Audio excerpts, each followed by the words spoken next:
Welcome to CB's podcast. I'm Steven, and with me, as always, is Ralph. We are the founders of Sea Beasts. What are we? Publishing company? Creative Yeah. studio? A creative studio publishing company is what we're, aspiring to be, I guess. But it's what we will be. This is a podcast about creativity, process, and just kind of talking about things we're learning, things we're thinking about, and sharing updates on specifically what we're working on. Today, we're going to talk about world building. I guess, kind of. Yeah. One of our core pieces of our brand is worlds you can get lost in, like creating worlds you can get lost in.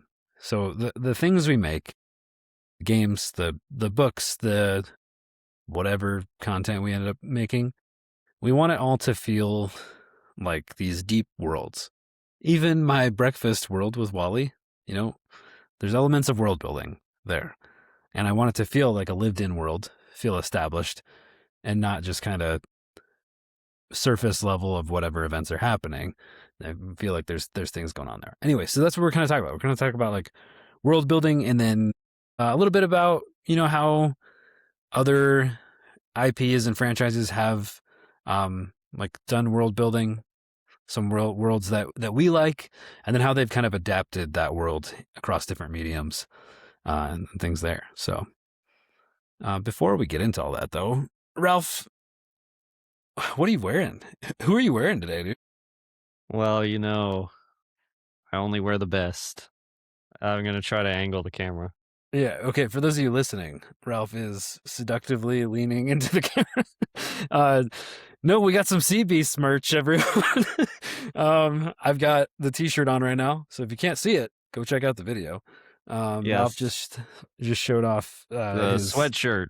sweatshirt, Yes. and I'm drinking tea out of this dope mug. Nice. Yeah. I have one of those too, of course. I had to get a mug. But I don't have it with me on camera. But great for coffee. So if you're Or interested, yeah, coffee, tea. This cat mug, it will say it's a little thin, so it does get a little warm. Be careful. yeah. But overall, it's been solid. So if you guys are enjoying the podcast and want to support us in that, and you want some cool merch in the process, Mm-hmm. no pressure, but you can go to seabeasts.com, SEE beasts.com, and right on the homepage, there's a link to our merch store. So You know how we always joke around about starting off episodes with an ad plug, and now we just literally yeah, but it's our own did cool exactly. stuff, So this episode is brought to you by Sea Beast merch. Yes. It's good. No, it's fun though. Yeah, I like it. We we're not kept it gonna simple. linger. Kept it Yeah, simple. The clothes are black, so of course they're good. the T-shirt comes in black, gray, and green, Okay, so yeah. we do have a little bit of color. And there's the green hat that I've worn before. Yes. That one's Yeah. available. Green corduroy hat. So, yeah. I mean, we wanted some like merch for ourselves, and we figured why not just throw it on like a print on demand thing. Why In not? case anyone else wanted it, and if you wanted to support us for that, for the podcast and whatever else, it's that's awesome. Appreciate it. But anyway, enough with the plug. Yeah. Okay. So I made a joke about like who are you wearing, but what have you been up to? Anything interesting the last couple weeks? Any fun things you've been doing? Not fun things you've been doing? I don't know. Those stories are more interesting sometimes. Yeah, well, one thing that I guess is not fun, but hopefully will eventually be cool. Um, I'm finally getting my sleeve finished. Heck yeah. Uh, and it's rough though because a good portion of it is gonna be like blacked out. So Man, it's you have your like the forearm done, right? So is it like yeah, the the forearm is done, and so coming up from that third ring, is it's going to black further and then fade out. Okay. And then up from the fade, that's a good way to transition it into the upper arm essentially. Sure. So from there it's going to transition into the rest of the art. So That's gonna it sucked. that's gonna be. It was Oh, you got brutal. that? You got the fade done? The fade part I done? have the blacked out part Okay, done. That she still needs to smooth out the fade though. man. So I have another session Saturday. Jeez. Um Okay. and then one more session after that to kind of smooth everything out, and then I think that'll be it. So It's a very thematic tattoo for our brand too. it is, that's true. Yeah, the forearm portion is very kind of depths, sea. Like got like kraken elements or like some kind You of could say tentacle. Kraken. I mean, really, everybody says something different. I've had people say they're snakes, which they so obviously aren't. Only idiots say that. I've had people say, "Oh, it's like an octopus, or like a Mm, squid," and then I've had people say, "Oh, it's like the Kraken," right? And those are the sure. most based people, of course. Hey, Um, hey. but what only thing it means to me is just my interest in things that are poorly understood, Hmm, like the sea and the depths of the sea and what lies beneath is all very much a mystery to us, yeah, still, even, like, we barely know anything, so, um, that's what it represents to me. I've always been just fascinated about the darker corners of the world and what what's actually there, who knows? yeah. That's really cool. There's this website. I found it. Okay. It's called. If you just Google the deep sea, Deep sea. it's such a fascinating. I'm also fascinated by like the deep, the depths of like the oceans and stuff. And the deep sea is literally just this website where you just continuously scroll down and it keeps showing you like the depths at which creatures live. And so as you go further and further, the screen gets darker and darker, and it starts giving you details like about things that live that deep. Like 670 meters deep, the Japanese spider crab is the largest known crab with a maximum leg span of 3.8 meters. It's just like that thing is terrifying. Yeah, I And it remember the just, first time I ever saw one of those on a yeah, picture online. I was pretty young, and I didn't know anything like that was out there. I was like, "Dude, this is the scariest thing I've ever seen." yeah. It is freaky looking. And like the further you go, you get like to like the midnight zone, and they're like 1,000 meters deep, and it just keeps going. And then there's a point where like you scroll for like a few seconds without seeing anything, and you're just like, what is even happening? And like it's just there's so many things that you just like we just don't know. I don't know. It's just that one's fascinating to me. It's like Neil.fun is like someone who made this website. Yeah. So if you guys want to check it out, it's and you're interested in deep sea stuff or anything, there's a random place to go scroll and different way to scroll, other than like social media, an educational scroll, if you Frick will. the narwhal? But yeah, they can dive so deep, man. Why? How's the narwhal down here? Because some of I that's thought they were just like in the poles, like and dolphins splashing around. I mean they do surface, right? Yeah, I think some of it is just showing like What are they doing how down? far they can dive. So like Yeah, that's wild. it is crazy. Jewel squid. Wow. Yeah, Yeah, that's there's pretty. Yeah, cool. But yeah. yeah, and then the giant isopods. Yeah, people always know Hmm. about those. Ocean. What do they call it? Ocean gargantuism or something. But yeah, the things that just like don't stop growing, kind of. No, yeah, Or yeah. Like the further down, like the more pressure, something about it makes things reproduce larger or something. I don't know. interesting. I don't know the science behind it really, but um, yeah, it's pretty interesting. This is the science portion of our Yeah. podcast, but I just scrolled down to like 3,800 meters, and that's how deep the Titanic wreckage is. Um, there you get to like 3,600 ish, and it's the text on screen is like this is the average depth of the ocean.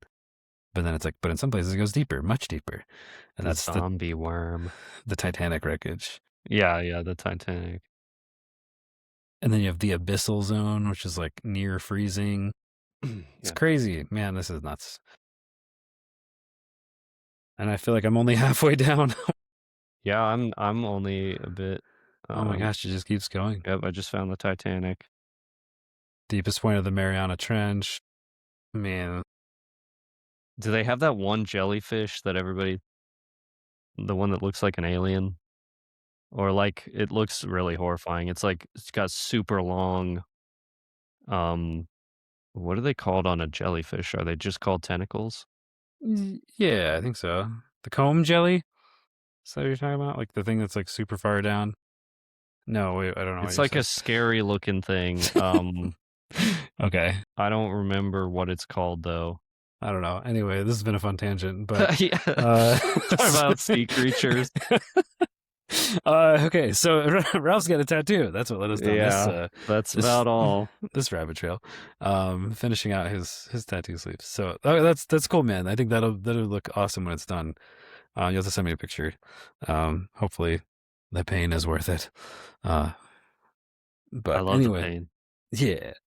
I have been working on random things. I got like some business stuff up and running. Got the merch store live. That was a thing. Kind of mapped out the tentative release of the first Maple Tales book. Uh, my goal is to have it in people's hands for this Christmas. So we'll see how that goes. As part of that, kind of worked back to see when I need to have all the final illustrations done, and if I can get 2 pages done a week, then we'll be able to make it. So that's the current trajectory. So yeah, some pages will be harder than others. Some will be more detailed. So it's like it's hard to fully gauge that. And I have a little bit of buffer in there. So if I don't get 2 pages done some week, like I've got some buffer built in. Anyway, that's the goal. I've been looking at printing specs. Ralph's been doing some cover design things. We found some of the specs for that, like literally just before we started recording. Um, yes, trying to just really work through some details. And we're working on getting a Wally, like Maple Tales specific landing page up to try to do some marketing stuff to get email signups for that IP specifically, because I feel like not everyone that's interested in that in the Wally children's books will be interested in our podcast, and not everyone of our podcast is necessarily interested in children's books. So trying to focus in on that for like marketing and stuff at the moment. Um, yeah. Besides that, my some like minor. I mean, it's a little bit of change to my work as of like now. uh, Nothing bad. It's fine. I'm now permanently work from home, so I don't have to go in the office anymore. Hey. Yeah, so I cleared out my cubicle today and brought all my stuff home. And Usually that's a bad thing. I know I kept telling people like, well, I'm permanently work from home now. They're like, is this just a way of saying you got fired? Like, no, it's not. But no, they needed more cubicle space, I think, for people that are going to be there more regularly. Since I was only in there like 2 days a week already, it was kind of like, you can just work from home. So Yeah. there are a I couple of always us. said that. I was always like, "You should just Yeah, push for work from home if you're hybrid," because yeah. I didn't even ask for it. Now I'm just like, they're just like, hey, you're cleared for work from home. I'm like, oh, okay, cool. Well, it was nice knowing you guys. I'll see you later. Yeah, I had some good like design pitches in it for a meeting today though. Some like new features for a product we're working on for a piece of our tool, and like it's kind of like a new stakeholder that we're bringing into our program that has like some different needs than other people. So they had like a whole new section that we needed to like work on that their user group uses that like is mainly more specific to them. Uh, and like this is like the best live feedback I've ever gotten. Like where the guy was just like, he's like, I love this. He's like, I like this first thing you showed me, but like the second option, he's like, I love that. And then later on, other things, he's like, this is perfect. And just like, just like Wow. raving about everything. I'm like, man, this is so validating right now. I love this. Nice. I love this feedback. Thank you. So that was a good time. Um, yeah. So that's what I've been doing there. I haven't really been playing many games recently. Like I think I talked about Far Far West last time, and I played like a handful of matches since then. Honestly, uh, I know. I also have not played many video games. Although I did play a little bit of The Evil Within, which is my a favorite. good it's a good game. Come on, it's Shinji Mikami, who is the original creator of Resident Evil. Oh, okay, Um, I so never he played made those either. yeah, it but everybody knows what that one Yeah, is. yeah, Evil yeah. Within is a little bit hit or miss. It's not as well known, but I think it's really good. The first one's very unique. It has a lot of awesome mechanics that are like really unique to that game, and like you won't see them like I guess I'll just explain it. The one of the coolest mechanics that is just in this game and nowhere else that I've ever seen is like it's called the like a matchstick, or like it utilizes a matchstick. Like you're this detective, you Okay, fight zombies, whatever. You don't need to know everything. The game is weird. okay. They really will go off the rails with like the story and reason behind why you're doing what you're doing. But Hmm. all you need to know is you're like this detective, and um, you can pick up matches throughout the game, and you can use them to quickly just light and drop and burn like random items, like hay bales will just Huh. totally light up if you just drop them and light them up. Um, and it works really effectively as if you time it right, if you time it like when an enemy is getting close to you, the enemy will also light on fire, and basically it's an insta kill. Well, that's Um, crazy. and also you can down enemies, and they can get back up sometimes if you haven't like shot them enough. Like you can shoot them in the knee and they'll fall over, and then Hmm. you can before they get back up, you can actually just use a match instead of more ammo to light them on fire, and that will basically eliminate them.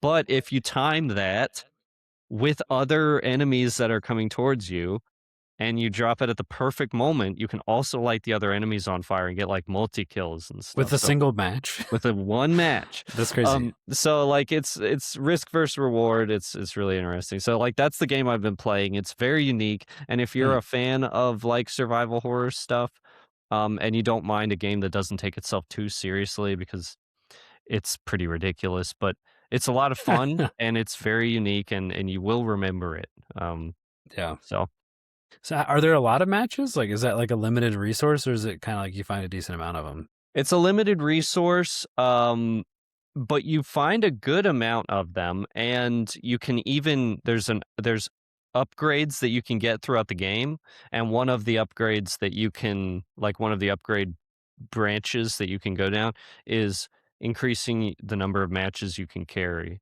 Um, Interesting. so I mean, if you're walking around with 10 matches, you can do a lot of damage with that and solve a lot of problems. Um, yeah, and also you can use a match just to burn downed enemies, and there's a chance that once they're burned up, they'll give you what's called a brain gel or something, which is your upgrade material. So you can also there's a little bit of risk versus reward there. You could burn a body, maybe it gives you something, maybe it doesn't, you know. Um, yeah, it's there's a lot to play with there. It's fun game for sure. Interesting. Yeah, the only like fun. I mean, we've done some fun things, but like when I've had downtime, I've mainly been trying to focus on drawing, like for most of my time. And so I've been putting on the Office Superfan episodes. So it's on Peacock. We get Peacock through our internet provider for free. Nice. Um, so that was sweet. Uh, so I've been rewatching The Office, but they have like a version of it on there called like the Superfan episodes, which just has like a, a few like deleted takes or deleted scenes or like yeah, there's like extra content. Each of the episodes is a little bit longer, with that content. So that's just been really fun. It's just a fun show. I just really enjoy it. I'm in like middle of season 2 right now, so kind of prime episodes right there. Um, yeah, they've been good. Nice. Yeah. Yeah, we're still watching Boardwalk Empire. Nice. That's basically what we've been watching. I stopped Uh, caring about Yellowstone. We were like 4 yeah. episodes in, and I'm just like, yeah. I was just like, Libby, you can just watch this on your own. I don't really care. What Something was it about about it? Because here's the thing. I heard for a while from a few people who honestly I don't really trust. okay. They were like, "Oh, I really love you should watch Yellowstone." And I'm like, I just feel like Hmm. I'm not gonna like it. I just get that sense I mean, we that talked. I'm not gonna like it, you know? Yeah, I mean, we talked a little bit about like I don't really care for westerns. So like the theme, it's modern times, so it's not like old western. It's a modern time. There's like these billionaires that are building their own golf courses, trying to build like this like residences out there to these villas for other people, Mhm. trying to establish these like fancy neighborhoods next to this guy who owns like a bazillion acres of farmland, ranch land, and stuff. And you've got like he's the most successful rancher out there. Then there's also stuff with like the like on reservations, like the Indian reservations and stuff. So there's like all these points of drama. The family is super like jacked up. Like there's all kinds of weird. I don't know. There's a bunch of things that like some of the drama. I'm just like okay, like this is just like I told you last time. Some of it I was just like the worst thing. Like anything that can go wrong will go wrong. uh, so some of that mixed with just like some of the element like level of drama and some of it I'm just like I don't really care enough. Like it's a lot of drama, it's intense. I just don't care enough You to didn't do it, to watch it. okay. What it Y- sounds like is you're n there was no one to root for, like, you don't like anyone. Because I mean, drama's good. Every good show has drama, Yeah, but usually you're, like, rooting for I someone. think you're right. I don't think I care about anyone. I think that's what it is. There's like people that are interesting and there's things happening and there's like the guy, one of the guys you might care more about. He's very conflicted, and there's elements of like, oh man, how is this going to play out? But then he starts. I don't know. There's some piece of like a decision where I'm like, I just feel like he's making a dumb decision, and that's just Yeah, I affecting a hate lot of that. stuff. So Most of the time, I, obviously, I haven't yeah, seen the show, so I can't really speak to it, but I can imagine what you're saying, and that's sort of what I that's what's always made me hesitate before watching Yellowstone is just because 'cause I'm like, it feels like it has the ingredients to just annoy me and not really be that smart, actually. Like, yeah, it's high quality. It's well produced. Like, and there's a lot of interesting moving parts, just none that I fully care for. And like my wife's still gonna watch it. I don't know. sure. I'm just like I Well, don't really yeah. want to spend my time watching this. I mean, like we're watching Boardwalk Empire. It's completely drama as well. Every character is kind of like has a mess on their hands, kind of, and uh, people are annoyed constantly, and stuff does go wrong all the time for these characters, but they are likable. Like to me, I think I root for multiple characters in that show because they're all kind of well written so far, anyways, Mm. and um like, there's this FBI agent, and while I hate the Fed just like anyone else, I I, this guy's so cool because he's played by Michael Shannon, and Michael Shannon is just kind of an interesting Hmm. actor.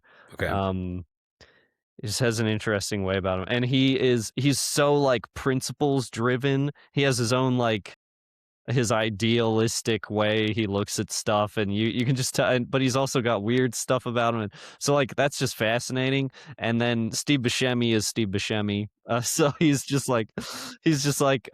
shyster, but he's very smart, like, he's very intelligent, and he knows Yeah. how to work people, and, whatever he's got going on is fun to watch. You've got this, like, up and comer guy who is ex-military and he got home and he's got a lot of aggression and anger and nothing to take it out on until they give him stuff to take it out on, right? And so Hmm. like all kind, and he makes a friend with the guy who got like half his face blown off, so he wears like a mask, and I don't know, and they all interact, and it's very interesting. But you like them all. That's the Hmm. thing. Okay. Like I don't know. I feel like I had the same issue with. I don't know. Did you ever watch The Boys? Yeah. Okay, First couple seasons. season one was pretty good, and it set up a lot of good stuff. Oh my god, season 2 hits and it takes a nosedive off a cliff, and Yeah. every single character becomes impossible to watch. It's, like, actually physically painful to sit through scenes So I stopped watching it. I'm just after like I just feel bad every episode. and they're all also well, without it's clear what the writers want you to think, and it's so stupid, and, I it becomes impossible to watch after season 1. Season Yeah. 1 was pretty good, actually. Not bad. Set up a lot of good stuff, and some of the characters even began to have an arc, like that Sure. weaselly, shrimpy guy that I don't remember, Quaid, whatever his, who's Hmm. supposed to be Yeah. like the main character, Right. who's, the thing happens to his girlfriend in episode 1. Um, they backpedaled on all of the growth that he had in season 1. Like, immediately in Hmm. season 2, they just backpedaled. It's just like, why am I even watching? I Yeah. so, anyway. Yeah. So in these things we're talking about, they obviously have worlds that were built. Would you say there's any like, I guess as part of transitioning, like, is there anything about them that feels like there's like good world building, or like the concepts of the world were good, but maybe the adaptation wasn't You could say The doing it Boys, justice? because Boardwalk Empire is just, the world that we live in. Yeah. It's Okay. supposed to be kind of like a period piece about things that happened in that era of time. Um, The Boys, though, does do a little bit of world building with, Vought. Is that the Yeah. corporation? Yeah. Um, That's the superhero company corporation yes. thing. And, like, who is established as the head of Vought, and then, why there are, like, superhumans everywhere, and the origin of that. I'm not sure how far along you got, That far. but, I mean, basically, they set up a few rules and, like, why there are superheroes and where they came from, and, Hmm. um but, so there is world building in a sense, there's lore in a sense. To me, though, when I think of world building, I tend to go more, like, fully fantasy or Sure. fully sci-fi, uh, whereas the stuff we've been talking about has been more of, like, the hybrid of It's our world our plus world plus something. something else, yeah. Sure.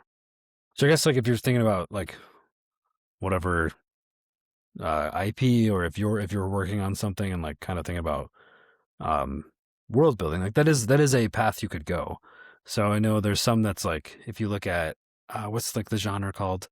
Um there's like books that I've read that are like urban fantasy, which is just kind of, I think it's just a way of saying it's like modern times, but there's magic. And so like Harry Potter could Mm. almost maybe be considered that, where it's like, hey, it's kind of the normal world, but then like there's the wizarding world, like the wizard world. And so it's kind of like this secret world. So like that has its own world building and like elements and Yes, things that was there. probably pre that concept. Harry Potter was probably Well, slightly ahead of its time oh, on like the urban fantasy thing or just world the building? urban fantasy Yeah, thing, yeah, yes. okay, yeah. World building's been around, Right, I'm like, you got Tolkien with like, but, but no, the urban fantasy thing, and, with can you hear that? yeah, it's fine. It cuts out after Okay. Um, urban what was I fantasy. saying? I lost my train of thought. Urban fantasy. So Harry Potter, that kind of, uh, makes me think of something where when I think of Harry Potter and the world building that it did, I really think that it came out at the perfect time, Sure. like the perfect point in time because if it had come out now, it's crazy how many things um have been invented since Mm, Harry Potter that make Harry Potter make some of the things in Harry Potter obsolete. For right. instance, like owls delivering letters. Wow, Yeah. we literally win.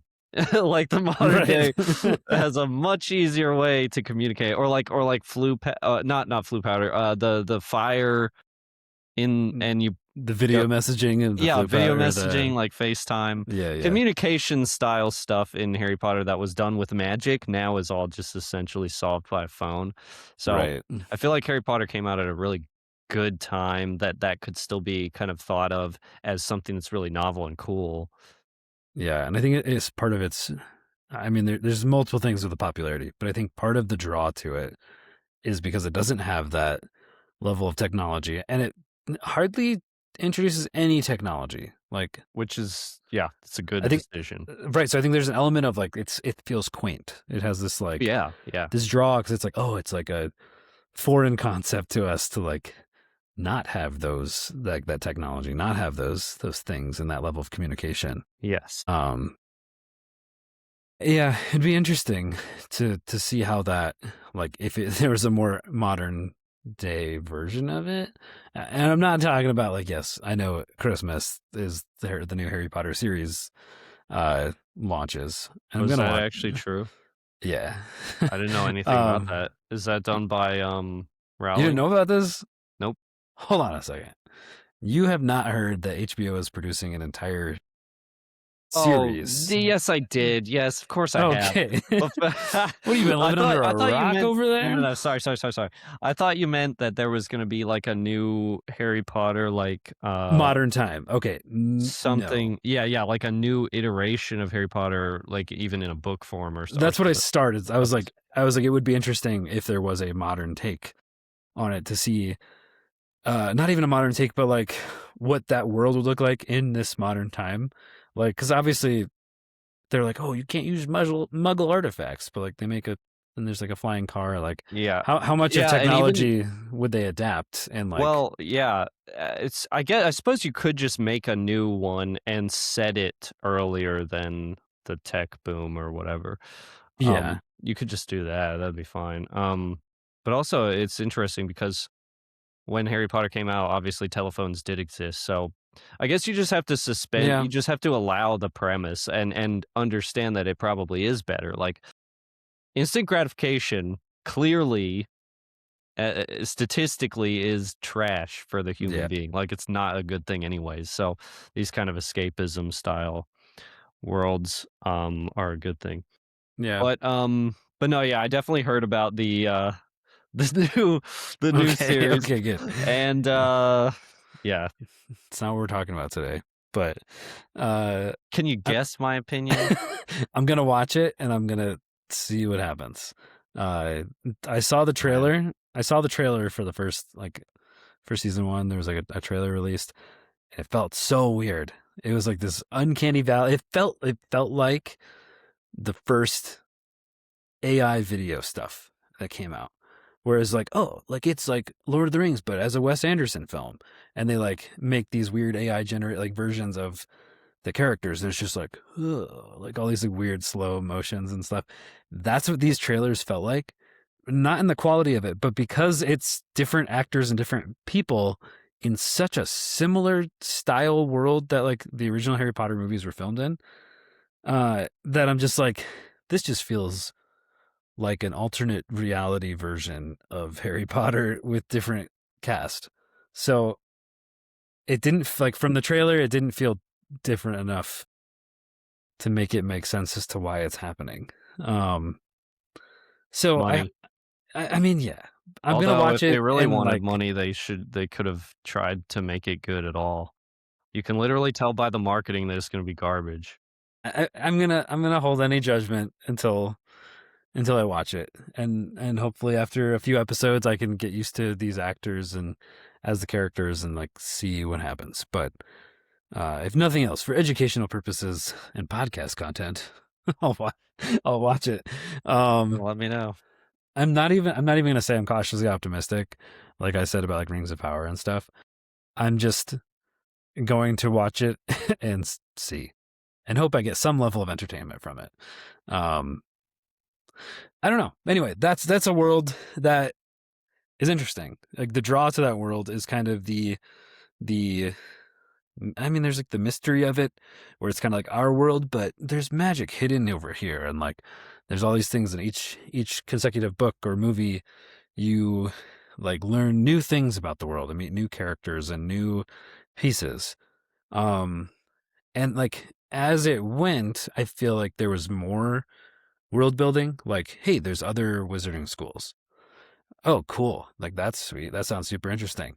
And then at one point, there was like she was the author Rowling, J.K. Rowling was like, oh, like here's stuff about like the American wizarding schools, and it's like, oh, like what's that about? And so like there's all these like this elements where that whenever there's more information that comes out or like lore around it, it's intriguing. Um, but there like that's a type of world building where it's like I don't think she ever had it all like fully like mapped out. Like here's what everything in this world is gonna be, and then I'm gonna write about this pocket of the world. And so like, I think there's different ways to do world building. And I think that's one of them. I think one of them is kind of like the world expands as you go. And then there's other things where I feel like some of this is like how Brandon Sanderson operates with like Stormlight Archive is like one of his big series. And that world of Roshar is like that planet that one's on. It has so much detail when he's writing the books, like about how like the agriculture of the world is, how the different regions of people like how they behave, like things that they eat based on their like what's around them, and like that world is all based on this huge storm that constantly is going around the entire planet. And so like, there's like a storm wall that like there's a every so often they know the storm's going to come hit again, and it's just like this intense crazy thing. And so like their world is built around these events and around how these different pieces interact. And so like he built that and then kind of told a story within that. And like I think there's more to it than that. And obviously, if you're familiar with Sanderson, you know there's like the entire Cosmere, which is like this series of uh, all these different planets and worlds that are all interconnected. And so like there's elements of things that you could read the series on its own and like have a complete story. But then if you read the other series, there's things that tie all the worlds together, and there's like there's bigger things like some worlds and stuff will have like literal they're like, oh, there's gods of the universe, and this has them but like in a way that kind of feels connected, if that makes sense. So I mean what do you think? Can you think of any other ways of like the things you like or um that you follow, like of different ways of world building, whether it's like building out details and then telling a story that happens in there versus telling a story and building the world, expanding the world as you go? Hmm. Yeah, there's debate as to like how much was planned out ahead of time. Um, like with Harry Potter, because some Uh, of the stuff she eventually reveals does tie back to stuff from like the first book or sure. Yeah. and then some stuff you could tell was just done in the moment. Like for instance, there's a quick moment towards the end, like 5 through 7. I don't remember which one, but they established that like powerful world leaders are aware of the wizarding world, in fact, Mm, and yeah. stuff like that. You can tell that that's just eventually you could have just thrown that in, because it doesn't dwell on it. But then some of the stuff like the Horcruxes, you wonder if she really had that all planned out. I'm sure she's done interviews. I just don't personally know. Um, yeah, right, exactly. Did she? I doubt when she was, as she puts it, writing on a napkin or whatever in a restaurant, Yeah. which I wonder if that story is embellished at all. But, you wonder, like, there's no way she had thought of all this ahead of time. Right, like So the resurrection stone, like that's the stone, the philosopher's stone, the sorcerer's stone. Like the whole first book mhm. is about that, and like introduces that becomes part of this big like symbol later on. Yes, Um, yes. yeah, that is interesting. I wonder how much of that was planned out. A lot of the stuff she put in there actually does come from actual history, or like our understanding of history. No one really knows, but the Philosopher's Stone Yeah, yeah, is a historical, like, it's referenced sure, throughout yeah. history in Well, various like Nicholas different. Flamel, like was an actual He's an person. actual person. Yeah, Yeah, a yeah. lot of the people she referenced as, like, famous wizards are historical figures, so yeah, it's very interesting if you do a deep dive on that stuff, but I guess to answer your question, one property that I, of course, really like, and it's a big one in terms of world building, although a bit overstated at this point, let's be Okay, fair, is Dark Souls. okay. We Dark have. Souls I don't think we've talked about Dark Souls in this podcast on this podcast, that's at true, all. you're right, you're right. So Last one, I'm sure we talked a good amount about it, I'm sure. we Um, talked about Elden Ring when it came out. yeah, Elden Ring as well, yes. Um, We have talked about Dark Souls a little bit, like you and I in the past, at least. yes, for sure. But it does it you know, it was one of those games that they focus, oh, and here's a new medium. We haven't talked about this in terms of world building yet, have we? Right? It's a video game, Yeah, but no, it world builds. It doesn't just give you a stage to play through. If you're walking through a ruin in between two mountains, like there's a reason it's there. There's a history to it. There's a reason why it fell. There's a reason why it's a ruin. Who inhabited it before versus who inhabits now and why the things that are there now are weak to fire or something, right? Like there's that's all these crazy. reasons behind it. Like the bosses have all of their own history and how they're connected to each other and why they exist within Lordran, or I think that's where that takes place. I don't know. Um, and then there's like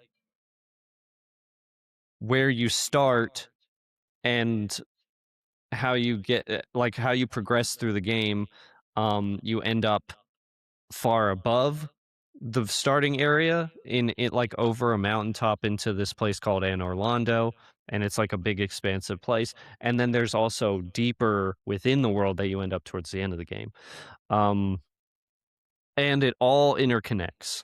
Hmm. And I would say that the first half of the game is probably nearly flawless as an experience. Now, which game are we talking about? Like the first Dark Souls, or Yeah, like what Dark are? Souls 1, Okay, yeah, which is a spiritual successor to Demon Souls, right. I've heard of that. Yeah. uh, which Demon Souls is good as well. No issues with Demon Souls. It's just that Dark Souls is like masterful Hmm. in some of what it does. Like they learned a lot of lessons in Demon Souls, I think, and then applied it to Dark Souls, and it just really elevated it. And I don't say that lightly. A lot of people will throw that term around, but for Dark Souls, it actually is true. It's a master stroke of a game. The only problem with it, and everyone always says this, but it's true, is it's a little unfinished maybe towards the end. Yeah, a little bit. They start, In terms of like they the story, or like, the story's fine. okay, The only problem with the story, and this ties into lore building and like world building. yeah, Um, the only problem with the story is it's literally sparse. So like what literally happens from moment to moment is mostly just gameplay. hmm. In terms of a game, that's a good thing. You don't Sure, yeah, want a movie game. Movie games yeah. are crap. But like, um, how they deal with that is they put a lot of lore into it. So if you pick up an item, you can read about the item, why it ended up where it ended up, a little bit of a history, and then what it does, and there's your lore, right? And it hides all of that stuff in plain sight, and um, environmental storytelling is another way of doing that as well that it does pretty well. Um, but no, the way that it falls apart towards the end is just kind of it just literally feels unfinished. Like towards the end of the game, there's this one area that you go through. Forget what it's called, but it's like this fire area, and Okay. it just obviously isn't designed as carefully, and they just copy and paste like previous bosses as normal Huh. bosses. Now that you're leveled up, you can handle them, and it's just like there's just like a bunch of them in a line, and it's just like none of this feels intentional. It's clear they ran Sure. out of time, and that's a shame. That's a shame, but it doesn't, it doesn't take away from the fact that the game is still very, very good.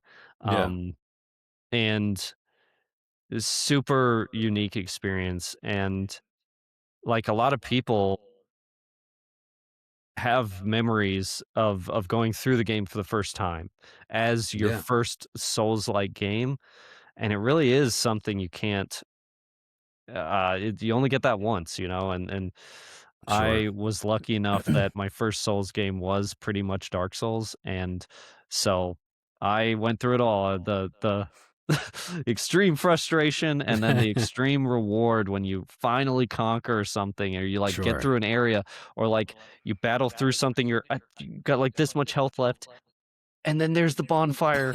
I did it.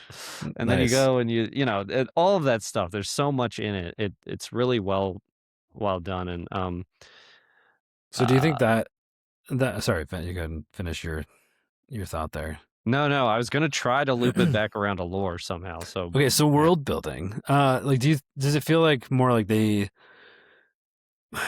did, like built out what this world was and then made a game nested within that world, or is it kind of like they had a story that this game was going to tell and then they added lore to it?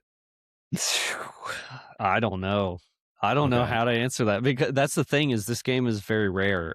Like a game sure. like this is very rare because not only does the lore tie everything together, but everything in the game, at least for the first half, is completely tied together as well. Like the game map like weaves in and out of itself Sure. perfectly.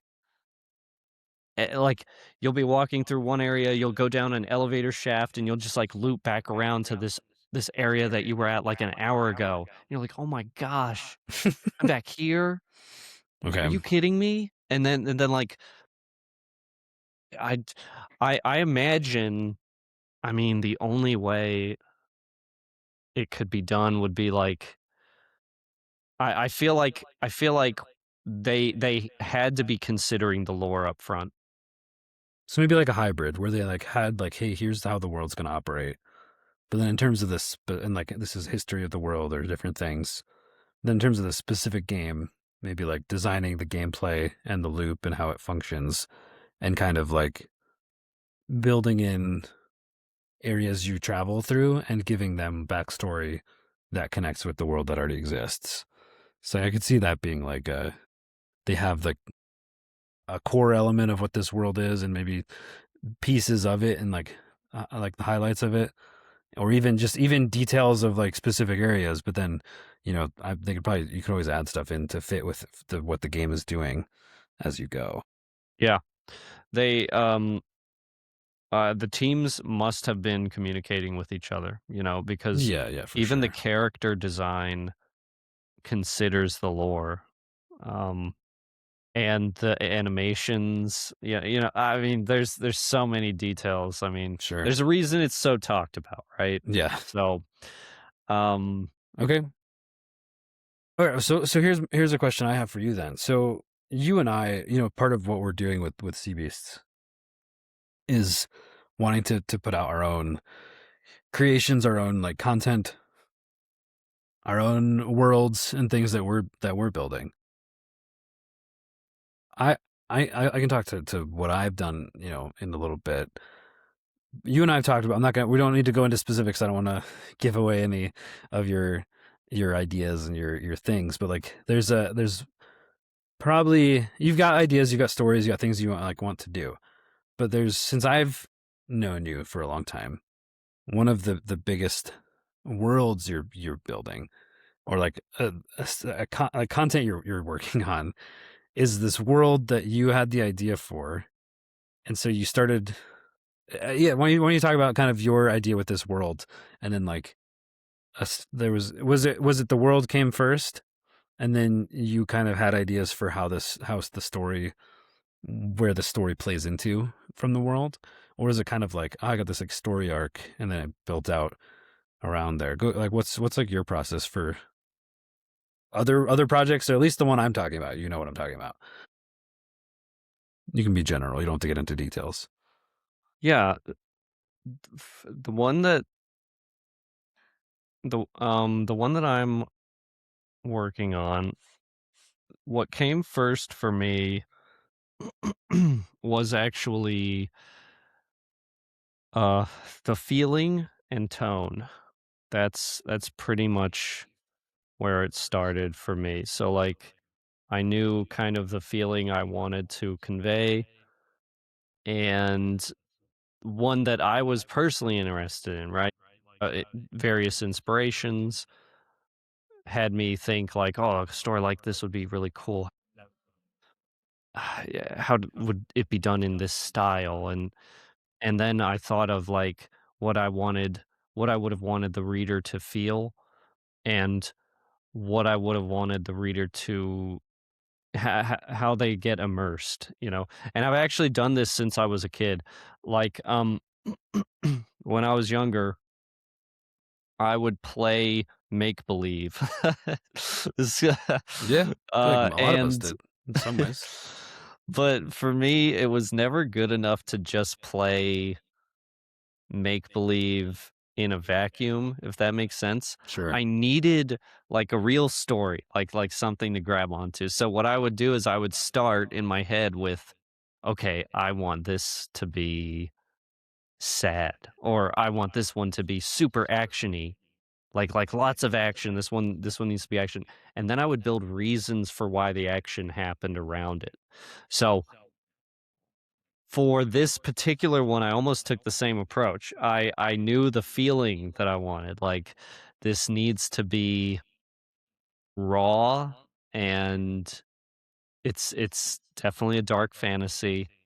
I don't need to go too, heavy into it, but Sure. essentially, I wanted something unapologetic that deals with very raw, real emotions, and it just doesn't even care about the reader at all. Like, just something will happen because the world that that these characters are living in, that's just what happens. And Yeah. unfortunate for you that, you know, Yeah. whatever the situation is plays out. And then I started to build out reasons why it would be that way, like why the world would function that way, and what got the characters to this point. And then you start dealing with relationships between different like factions perhaps, like you basically build an area, and then you can conceptualize why people ended up in the area, and then what the neighboring areas are like, and then you just you can keep zooming out forever essentially, Sure. until you've got, you know, a relatively well fleshed out world on your hands. I mean, Yeah, I feel like I'm. I was thinking of a different world of yours. Not that story. That is interesting that you're talking about like the tone and like emotions of this one as kind of the started that. That's like an interesting starting point for me. Um, I feel like all of mine, like the different worlds that I have almost always been started with, like, so like the ones with Wally, like that whole world, the breakfast adventures with Wally, the Maple Tales, that all started with Wally. It started with this waffle character, and like expanded out from there. It was he was the logo of my the of yeah. Bitwaffle Games, like the board game company out Yeah. that we were doing stuff with. and that was like where he started. And then it kind of expanded because my brother wanted to make video games, and then I was like, oh, that'd be cool. I can work on some art for that. And we started coming up with a concept of like, oh, like what if we just took Wally and like made like this like funny game about Wally the Warrior is what we first called it. Oh. Um, and so we started coming up with this idea, and I'm like, oh, and there's like Benedict the Egg King has gone bad because like Eggs Benedict was all these puns, and the meatheads were like these group of soldiers of like bacon and sausage and like all these things that's where it started from. But then as I started fleshing out this idea for a video game more and like ways of interacting with the world, it was like Wally, and he was going through like almost dungeon type things to free them from the control of like this mold that has spread, and like the king's gone bad and these things happen. And so then as I did that, I'm like, oh, he needs abilities, so like we can find, new things that give him like a grappling hook or other things. And I'm like, oh, what if he just had a shape-shifting fork? And then that's kind of where the magic shape-shifting fork originated from. So like it's kind of, for me, it was started out as like building out a scenario and then defining that scenario and be like, why does that scenario exist? And then expanding from there. On a different side of that was when like one of the first board games that Trevor and I were working on. Trevor is a friend of ours that we're doing board game stuff with. Uh, I wanted to create this game based around like artificers and magical crafting and stuff there. And so I had like a concept there of like some kind of magical crafting. And so that is where like that concept, or like I don't know how you would describe that. That was like where the world started, was that. I'm like, okay, well, like what is magical crafting? Where is that coming from? Oh, there's like this great forge. Okay, they're harnessing some energy source that is like lets them craft magical stuff. Okay, the energy source is a corruptive, like corrupting type energy.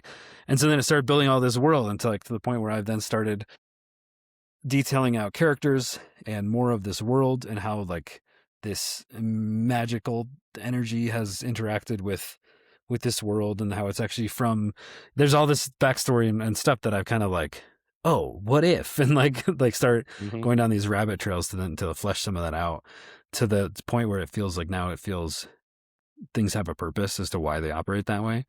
And like, yeah, it almost feels like some of our stuff has been a little opposite of like, I have this interaction or a character or like a event or I don't know, an idea for a society, and then build out the world from there. Hmm. When I was first asking you, I was thinking of a world with the dwarves that you'd been working on prior to that. That is what I was talking about.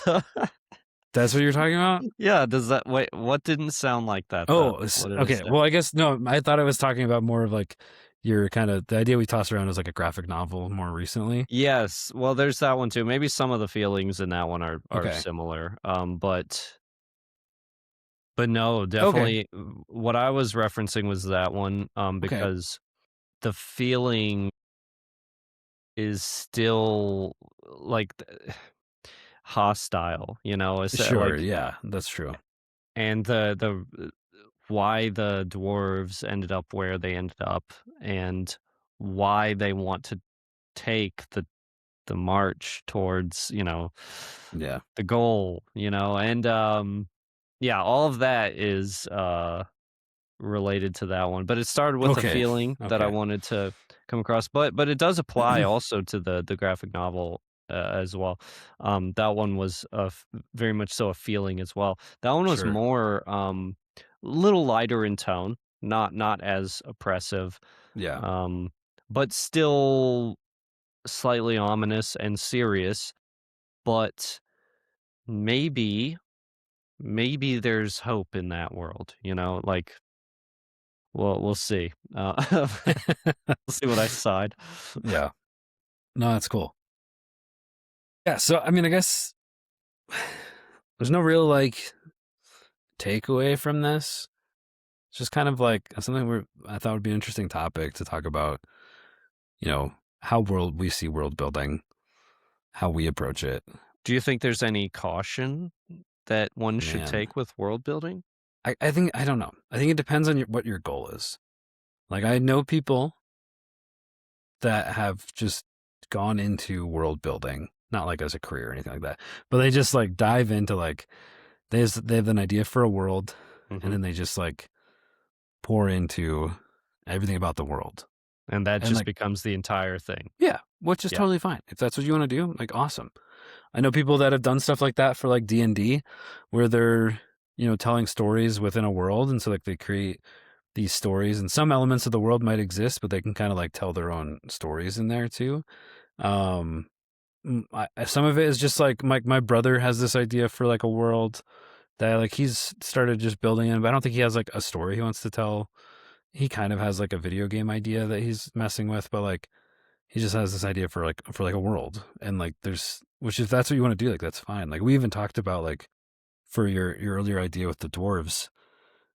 That one's ripe for Oh, that's multiple types of video games. it could be anything. Like it could be. I mean, we even talked like if you didn't want to actually tell a certain story in that, like you could just make like an art book, concept art, lore, like a giant lore book of like, hey, here's just a cool world that like visually just looks cool, is just intriguing to read about. There's almost like pieces of that could be cool too, which is like pulling in like art for it. Um, that just as a quick side note, before we wrap too, that made me think of like this board game called Scythe, and it it's it's a cool game.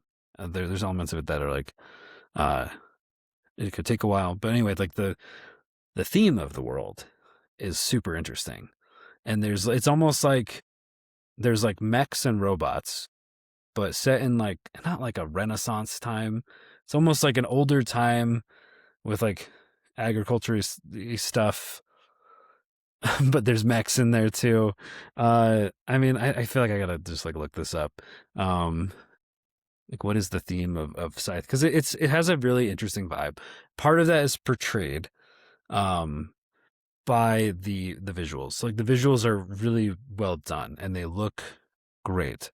Um, okay, so it's like 1920s, an alternate history, 1920s Europa is what it's called. So it's like following ashes of this great war. There's heavily armed and capitalistic city state known as the factory. Um, and there's like repurposed technology with monstrous mechs and mechanical armor. So it's just like an interesting like alternate history thing that has it's not quite steampunk, but like bordering on there. But it just like in the art of that game, it just has depth to it based on like the visuals that it has. And like he's made a second game based on that too. I just think there's some elements of that are cool, but like I don't know how much of that the guy who made the game, um, Jason Stegmeyer, something like that, Stonemeyer Games. I Jason don't, Statham made this game? yeah, Jason Statham for sure, for sure. Uh, I don't know how much of that like world like was built out versus like, oh, what if there was like this 1920s theme with mechs? Maybe that's the extent of it, and like but like there's just like a snippet of what that world is. So like you don't always need to go into all this depth of, why all these like religious cults or sects of the world and like operate in the way they do, or why certain factions are angry at each other. Like you don't need to have that level of detail depending on what you're trying to accomplish, I guess. So yeah, I guess maybe like then we need to have a takeaway, but like maybe some caution is like figure out what your goal is, and and try not to get sidetracked. They're not trying not to get too sucked into just like building like a background. If you want to build a story or create a story or like something else, don't go too far into just setting it up. I guess is part of what I'm saying. Which True, will yeah. which will probably be a good episode to talk about. Um, procrastination of versus like something along That's those part of lines. my topic that I mentioned, yes. And maybe we'll talk about that next time. Um, There's a lot to discuss there because there's so many ways in which people kind of end up putting off, actually doing doing the work, sitting down and doing the work. They want to do work around the work. Yeah. And Tune in then next eventually, time yeah. to talk about that though. That'll be an interesting topic. Yeah, I'd say this episode might be kind of more of a wild card topic, I guess, that we might throw in every once in a while. That isn't necessarily about process and productivity, but like, yeah, if you guys have any feedback on the podcast, if you have any thoughts or anything you want us to talk about, Yeah, we feedback would be cool. we'd love to know what you're interested in. Yeah, I was thinking about that just the other day. I was like, man, it'd be interesting to hear what people like about the podcast or, If you want um, us to scroll on deep sea websites, yeah. dude, we're Did you down. like our ocean scrolling segment? uh, yeah, like if you guys have any questions you want us to, or any topics you want us to talk about, or questions for us, or just like feedback on what you like about the podcast, we'd love to hear from you guys. You can go chat on Discord would probably be the best way to do that. I'm Um, honestly shocked I haven't gotten one single hate comment yet. well, now that we've opened it up, it's gonna come. I feel So, like I'm not doing uh, my job if I'm not getting a hate comment. I can start writing comments about you. You do that. Yeah. Yeah. Start blasting you every time, like in our Discord. Yep. Um, cool. Any last thoughts, Ralph, about world building or anything we talked about today?